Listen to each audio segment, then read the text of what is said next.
Days are getting longer and warmer, and inside their nests, the new queens and drones are preparing to fly. When they do, will you be ready to find them? Today we will be sharing 6 great tips to make sure you're ready for catching queens when the nuptial flights begin. I'm Jamie, and you're watching the Ant Lab Australia. Our number 1 tip is an easy one. Jump onto your preferred social media platform and search out your local ant enthusiasts. Not only will you benefit from their combined knowledge about nuptial flight conditions for your local species, you will likely find that members will post about nuptial flights when they find them. And even if you're unlucky enough to miss out on a particular flight in your area, you might have members in your group that will happily trade with you. We will leave some links to some of the best Australian Facebook groups in the notes below. Ants come in a vast array of shapes and sizes, and your queen hunting toolkit should try to reflect that. These are some of the items we suggest you should include in your field kit. Plastic test tubes or vials with secure lids. These are the perfect containers for your field kit. You can fit a lot in a small space, and they'll arrange to suit whatever pocket or pouch you have on you. We strongly recommend plastic tubes for your field kit to avoid smashing vials in pockets or bags. The lids are great too, but cotton balls will suffice if you don't have the lidded variety. Make sure you carry a range of different sizes. A 5mm Fadole queen might be a little bit lost in a 30mm chest tube, but you really don't want to be trying to convince an angry 4cm Mimosia queen into a 5cm vial. Other items to think about adding are cotton balls, Q-tips, or a small soft bristle paintbrush. More about those items later. It's also good to have either a magnifying glass or a macro lens for your camera phone, so you can get a close-up look at your catch. Different species fly at different times, whether day or night, and as hard as it might seem to search for queens scurrying around in the dark, there are some simple methods for hunting the nocturnal species. Just like moths, flying queens navigate by light, so head to a well-lit open area, somewhere with big lights and big flat open paved spaces.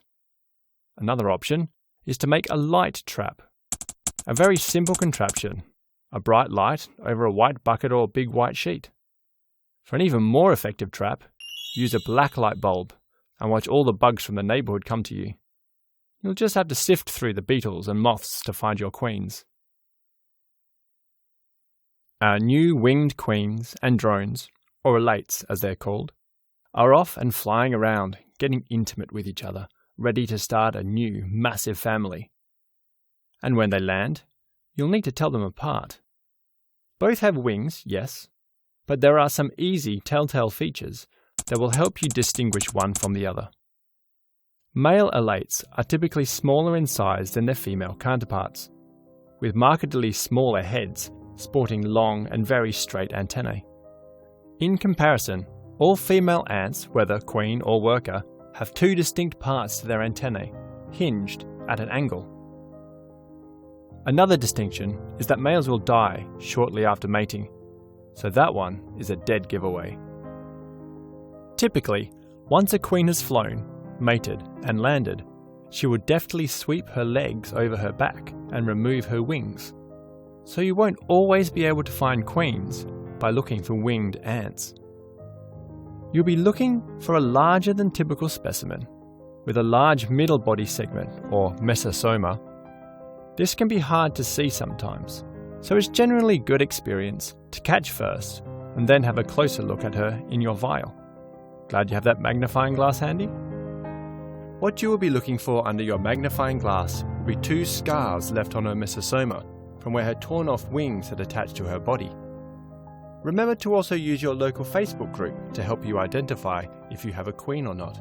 They will be more than happy to confirm for you.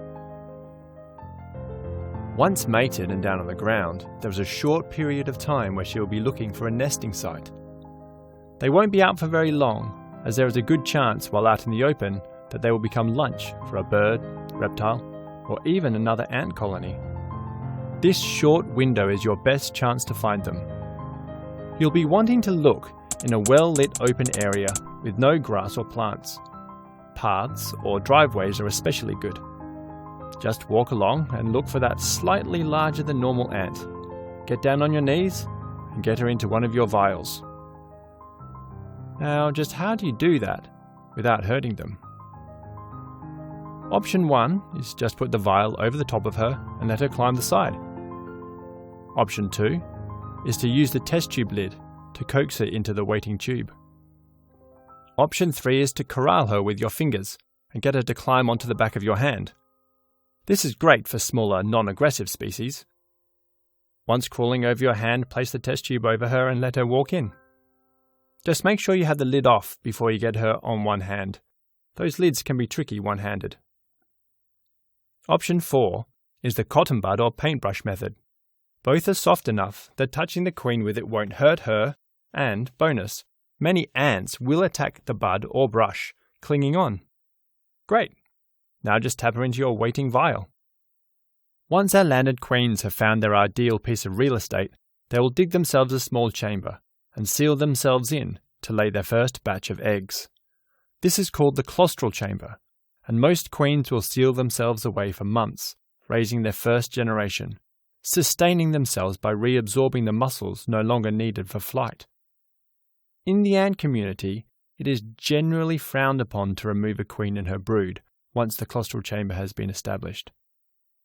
However, if you find a queen digging still, we understand offering her a better housing option is perfectly reasonable. There are some species who will need to leave their claustral chambers to go hunting for food. These species are called semiclaustral. You can sometimes find them randomly wandering around looking for food. We suggest looking around tree trunks, as many ants forage for nectar in trees but nest underground. Well done! You have successfully captured your first queen. Now what? Apart from celebrating and posting your success to your Facebook group, your job is to try and recreate that claustral chamber she will be raising her brood in. So, come back next week when we cover setting up your claustral and semi-claustral queens. If you found this episode of the Ant Lab Australia informative, please hit the like and subscribe buttons so we can continue to make these videos. If you have been collecting queens for some time now and have more tips, please share them in the comments below. I'm Jamie, and you've been watching the Ant Lab Australia.